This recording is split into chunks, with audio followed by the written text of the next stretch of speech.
여러분 안녕하세요. 오늘 함께 볼 지문은 2022년 시행된 고1 3월 학력평가 국어 독서 부분 보드리야르의 소비의 사회 읽기입니다. 자, 그렇다면 지문 분석부터 함께 보도록 할게요.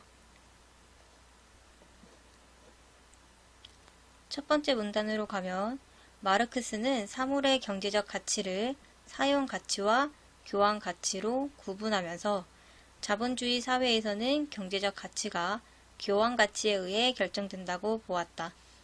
자, 여기서 사용 가치란 상품의 질적 가치, 상품의 실질적 유용도라고 할 수 있고요. 교환 가치는 한 상품을 다른 상품으로 얼마만큼 교환할 수 있는가를 따지는 것으로 상품이 시장과 맺고 있는 관계적 가치를 의미합니다. 자, 여기서 중요하게 봐야 되는 것은 우리 마르크스는 교환 가치에 의해 경제적 가치가 결정된다고 보았구나 라는 걸 알고 넘어가야겠죠. 사용 가치는 사물의 기능적 가치를, 교환 가치는 시장 거래를 통해 부여된 가치를 의미하는데 사물 자체의 유용성은 고정적이므로 자, 마르크스는 사물 자체의 유용성은 고정적이다 라고 봤어요. 시장에서의 수요와 공급에 의해서만 경제적 가치가 결정된다고 보았기 때문이다. 또한 그는 사물의 거래 가격은 결국 사물의 생산 비용에 의해 결정된다는 점에서 소비를 생산에 종속된 현상으로 보고 소비의 자율성을 인정하지 않았다. 자, 이렇게 소비의 자율성을 인정하지 않는 이유를 묻는 문제가 출제될 가능성이 있기 때문에 여러분들은 왜 마르크스가 소비의 자율성을 인정하지 않는지 알아두는 게 중요하겠죠. 그 다음으로 넘어갈게요. 마르크스의 이러한 주장과 달리 보드리야르는 교환 가치가 아닌 사용 가치가 경제적 가치를 결정하며 자, 그렇다면 지금 마르크스와 보드리야르의 차이점이 나와 있는 거죠. 마르크스와 달리 보드리야르는 교환 가치가 경제적 가치를 결정한다고 보았다는 식의 틀린 선지가 출제될 가능성이 있습니다. 우리 교환 가치를 경제적 가치 결정 요인으로 본 것은 마르크스고요. 보드리야르는 사용 가치를, 경제적 가치를 결정하는 요소로 본 걸 여러분들이 알고 있어야겠죠. 자본주의 사회는 소비 우위의 사회라고 주장했다. 이때 보드리야르가 제시한 사용 가치는 사물 자체의 유용성에 대한 가치가 아니라 욕망의 대상으로서 기호가 지니는 기능적 가치, 즉 기호 가치를 의미한다. 자, 지금 보드리야르의 사용 가치란 기호 가치를 의미한다 라는 내용이고요. 마르크스의 사용 가치와 보드리야르의 사용 가치의 차이점을 묻는 문제가 출제될 가능성이 있기 때문에 여러분들은 두 사용 가치의 차이점이 무엇인지 알아두는 게 필요하겠죠.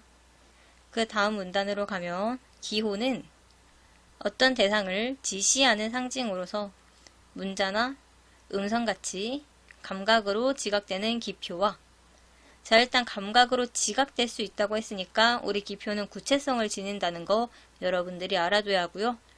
의미 내용인 기. 자, 우리 의미 내용이라는 건 구체성이 아니라 추상성이죠.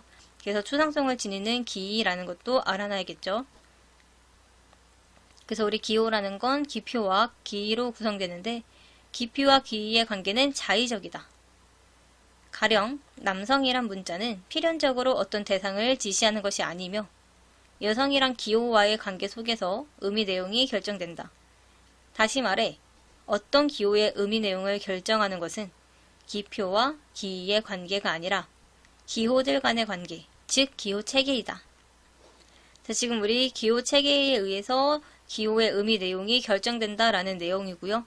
어떤 기호의 의미 내용은 다른 기호와의 관계에서 결정된다는 식의 옳은 선지가 출제될 가능성이 매우 높죠. 그 다음으로 가면 보드리야르는 자본주의 사회에서 대량 생산 기술이 급속하게 발전하면서 소비자가 기호 가치 때문에 사물을 소비한다고 보았다. 대량 생산 기술의 발전으로 수요를 충족하고 남을 만큼의 공급이 자, 우리 지금 대량 생산 기술로 인해서 수요를 충족하고 남을 만큼 공급이 이루어지기 때문에 더 이상 사물 자체의 유용성은 소비를 결정하는 요인으로 작용할 수가 없게 돼요. 예를 들어 소비자는 특정 계층 또는 집단의 일원이라는 상징을 얻기 위해 명품 가방을 소비한다. 이때 사물은 소비자가 속하고 싶은 집단과 다른 집단 간의 차이를 부각하는 기호로서 기능한다. 따라서 보드리아르에 따르면 자본주의 사회에서 소비의 원인은 사물이 상징하는 특정 사회적 지위에 대한 욕구이다. 자, 여러분, 우리 지금 보드리아르는 다른 집단과의 차이를 부각하는 기호로서 사물을 소비한다 라고 본 거고요. 따라서 보드리아르는 자본주의 사회에서 소비의 원인은 사물이 상징하는 특정 사회적 지위에 대한 욕구이다 라고 얘기한 거예요. 자, 다른 집단과의 차이를 부각하는 기호로 물건을 소비하는 것은 특정 사회적 지위에 대한 욕구에 기반한다는 식의 오른손지가 출제될 가능성이 있겠죠. 그 다음 문단으로 가면 보드리아르는 현대인이 자연 발생적인 욕구에 따라 자유롭게 소비하는 것처럼 보이지만 사실은 강제된 욕구에 따르는 것에 불과하다고 보았다. 자, 여러분, 우리는 우리가 스스로 자연 발생적인 욕구에 따라 소비하는 것처럼 보였지만 지금 보드리아르는 그렇지 않다라고 하는 거죠. 강제된 욕구에 따른대요. 그렇다면 강제된 욕구가 무엇인지 우리는 알아봐야겠죠? 이는 기호가 다른 기호와의 관계 속에서 그 의미 내용이 결정되는 것과 관계된다. 특정 사물의 상징은 기호 체계, 즉 사회적 상징 체계 속에서 유동적이며 따라서 상징 체계 변화에 따라 욕구도 유동적이다. 이때 대중매체는 사물의 기이에 영향을 미침으로써 욕구를 강제할 수 있다. 현실이 대중매체를 통해 전달될 때 현실은 현실 그 자체가 아니라 다른 기호와 조합될 수 있는 기호로서 추상화되기 때문이다. 자, 여기까지 보면 우리 일단 특정 사물의 상징은 기호체계, 즉 사회적 상징체계 속에서 유동적이에요. 그쵸? 우리 흔히 톰 브라운이 젊은 남성층이 입는 거에서 이제는 좀 이렇게 청소년 쪽으로 내려온 것처럼 사회적 상징체계 속에서 그 사물의 상징이 유동적인 거죠. 따라서 상징체계 변화에 따라 욕구도 유동적이죠. 이때 대중매체가 사물의 기이에 영향을 미쳐서 욕구를 강제할 수 있다는 거고요. 어떻게 강제할 수 있냐면 현실이 대중매체를 통해 전달될 때 현실은 현실 그 자체가 아니라 다른 기호와 조합될 수 있는 기호로서 추상화되기 때문이죠. 자, 여러분 일단 추상화를 구체화로 바꿔서 틀린 선지로 출제될 가능성이 있고요. 이렇게만 보면 무슨 얘기인지 잘 모르겠으니까 뒤에 예시를 보도록 합시다. 가령 텔레비전 속 유명 연예인이 소비하는 사물은 유명 연예인이라는 기호에 의해 새로운 의미 내용이 부여된다. 요컨대 특정 사물에 대한 현대인의 욕망은 대중매체를 매개로 하여 자기도 모르는 사이에 강제된다. 우리가 TV 프로그램 보고 어떤 연예인이 쓰는 거 나도 사야겠다 라고 해서 따라 사는 경우가 있잖아요. 그런 경우는 강제된 욕망이라는 거고요. 대중매체를 매개로 하여서 자기도 모르게 강제된 욕망을 가진다 라는 게 보드리아르의 보드리아르의 입장인 거죠. 그렇다면 여러분들, 우리 지금 보드리아르가 본 욕구가 두 가지 있어요. 첫 번째는 특정 사회적 지위에 대한 욕구로 인해서 소비하는 경우, 두 번째로는 강제된 욕구로 인해서 소비하는 경우. 지금 소비의 경우가 두 가지 나왔기 때문에 여러분들은 이 두 가지 제대로 꼼꼼하게 알아놔야 되는 거겠죠?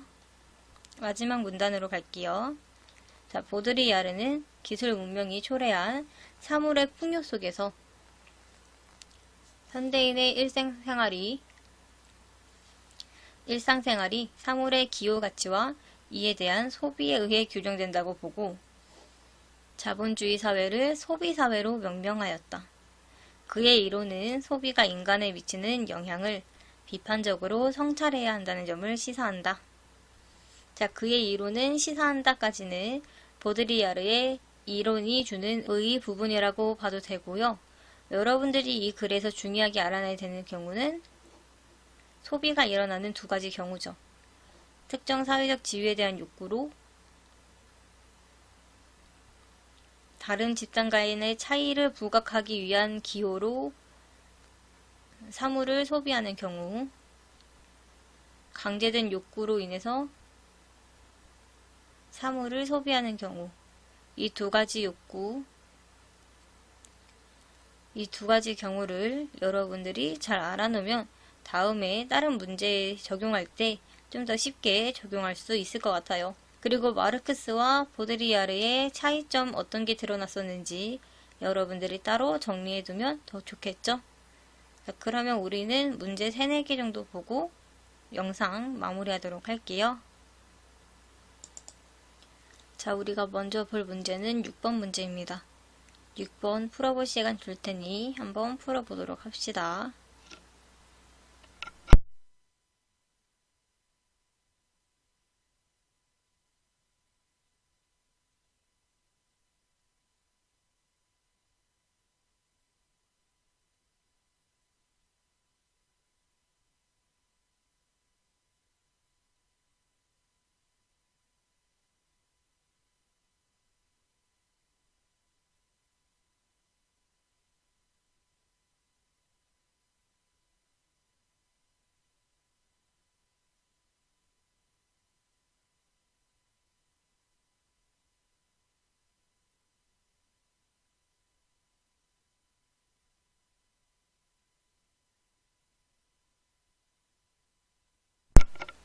자, 여러분 6번 같이 보도록 할게요. 보드리아르의 관점에서 보기를 이해한 것으로 적절하지 않은 것을 고르는 문제였죠. 우리 적절하지 않은 것은 2번이라고 할 수 있죠. 우리 보드리아르는 사물 자체의 유용성은 더 이상 소비를 결정하는 요인으로 작용할 수 없다고 보았기 때문에 미 자체의 유용성이 소비를 결정하는 요인으로 작용했다고 보지 않았을 것을 우린 알 수 있는 거죠. 나머지 적절한 이유 보고 넘어갈게요. 자, 1번은 어떤 기호의 의미 내용을 결정하는 것은 기표와 기의의 관계가 아니라 기호들 간의 관계, 즉 기호 체계라고 보드리아르는 주장했었죠. 따라서 미라는 기호는 추라는 기호 간의 관계에서 의미 내용이 결정된다는 것을 알 수 있습니다. 3번 특정 사물에 대한 현대인의 욕망은 대중매체를 외계로 하여 자기도 모르는 사이에 강제된다 라는 부분이 나와 있었죠.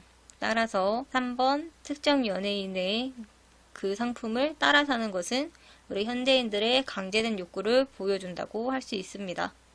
4번 소비자가 기호가치 때문에 사물을 소비한다고 본 게 보드리아르이기 때문에 소비자의 기호가치 때문에 패션, 건강, 성과 관련한 상품을 소비한다고 볼 수 있겠죠. 마지막 5번. 자, 보드리아르에 따르면 자본주의 사회에서 소비의 원인은 사물이 상징하는 특정 사회적 지위에 대한 욕구이다 라는 부분이 나와 있었기 때문에 우리 패션, 건강, 성과 관련된 상품을 소비하는 것은 사물이 상징하는 특정 사회적 지위에 대한 욕구가 원인이라고 할 수도 있겠죠. 따라서 적절하지 않은 거 2번이었습니다.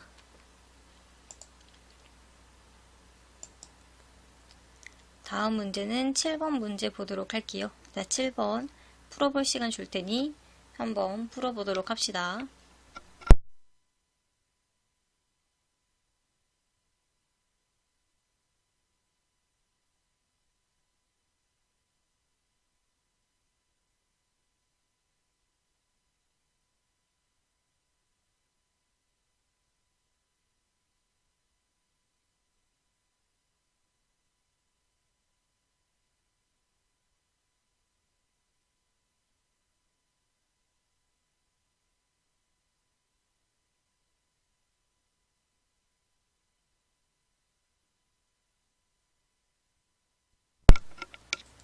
자, 여러분 7번 같이 볼게요. 자, 우리 7번의 마르크스 입장에 대한 내용으로 적절하지 않은 것은 바로 4번이었습니다. 자, 4번 자본주의 사회에서는 경제적 가치가 사용가치에 의해 결정된다고 보았다라고 나와 있는데, 우리 자본주의 사회에서는 경제적 가치가 교환가치에 의해 결정된다고 본 입장이 마르크스이기 때문에 적절하지 않게 되는 거죠.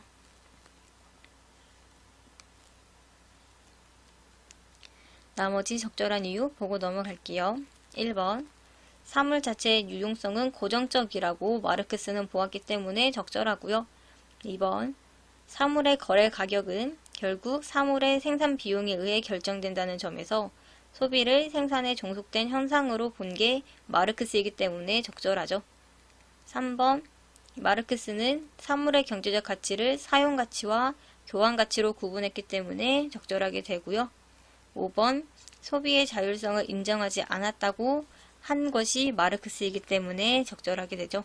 따라서 적절하지 않은 거 4번이었습니다. 자, 우리 그 다음 문제로 9번 문제 보도록 할게요. 9번도 풀어볼 시간 줄 테니 한번 풀어보도록 합시다.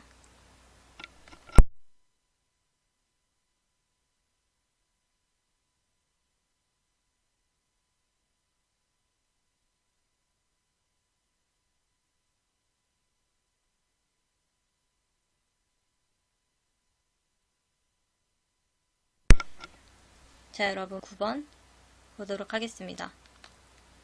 윗글을 읽고 답할 수 없는 질문을 찾는 것이고요. 우리 답할 수 없는 것은 4번이었죠. 자, 우리 그의 이론은 소비가 인간에 미치는 영향을 비판적으로 성찰해야 한다는 점을 시사한다 라는 의의는 나오지만 한계는 나오지 않기 때문에 보르디아르의 입장에 한계를 답할 수 없죠. 따라서 4번이고요. 나머지는 어디에서 답 찾을 수 있는지 보도록 할게요. 자, 1번은 사물의 거래 가격은 결국 사물의 생산 비용에 의해 결정된다는 점에서 소비를 생산에 종속된 현상으로 보고 소비의 자율성을 인정하지 않았다는 것을 통해서 마르크스가 소비의 자율성을 인정하지 않은 이유를 찾을 수 있고요. 2번. 마르크스의 사용가치는 사물의 기능적 가치이고 보드리야르의 사용가치는 사물 자체의 유용성에 대한 가치가 아니라 욕망의 대상으로서 기호가 지니는 기능적 가치, 즉 기호가치를 의미하기 때문에 마르크스의 사용가치와 보드리야르의 사용가치의 차이점을 알 수 있습니다. 3번. 대량 생산 기술의 발전으로 수요를 충족하고 남을 만큼의 공급이 이루어져 사물 자체의 유용성은 더 이상 소비를 결정하는 요인으로 작용할 수 없기 때문이다 라고 나와 있기 때문에 보드리야르가 사물 자체의 유용성이 소비를 결정하는 요인으로 작용할 수 없다고 본 이유를 알 수 있죠. 마지막 5번. 우리 기피와 기이의 관계는 자의적이다 라고 나와 있었기 때문에 기피와 기이의 관계는 자의적이라는 답을 찾을 수 있었습니다. 자, 마지막으로 한 문제만 더 풀고 마무리하도록 할게요. 마지막은 조금 특이하게 서술형 문제 보도록 할게요. 자, 18번 문제 볼 거고요. 한번 풀어보도록 합시다.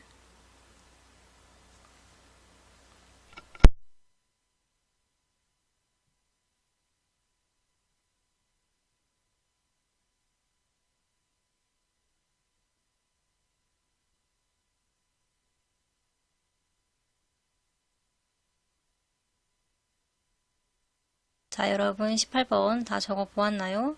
우리 보드리야르가 주장한 사물을 소비하는 욕구 두 가지를 적는 거였고요. 보드리야르가 주장한 사물을 소비하는 욕구 두 가지는 사물이 상징하는 특정 사회적 지위에 대한 욕구, 강제된 욕구, 이거 두 가지였죠.